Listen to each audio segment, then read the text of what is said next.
বাড়ির রান্নার gas cylinder থেকে রিফিলিং করে কমার্শিয়াল গ্যাসে ভরে বিক্রি করার অভিযোগে গ্রেপ্তার এক ব্যক্তি।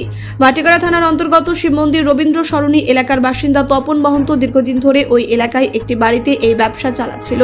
শুক্রবার মাটিগাড়া থানার সাদা পোশাকের পুলিশ ওই বাড়িতে অভিযান চালিয়ে মোট 12টি গ্যাস সিলিন্ডার সহ বিভিন্ন সরঞ্জাম বাজেয়াপ্ত করে। ঘটনায় গ্রেপ্তার করা হয় অভিযুক্ত ব্যবসায়ী তপন মহন্তকে। অবৈধভাবে গ্যাস সিলিন্ডার বিক্রি করার অভিযোগে নির্দিষ্ট ধারায় মামলা রুজু করা হয়েছে তার বিরুদ্ধে। আজ ধৃতকে শিলিগুড়ি মহকুমা আদালতে পাঠানো হয়েছে। Bureau report, news capsule.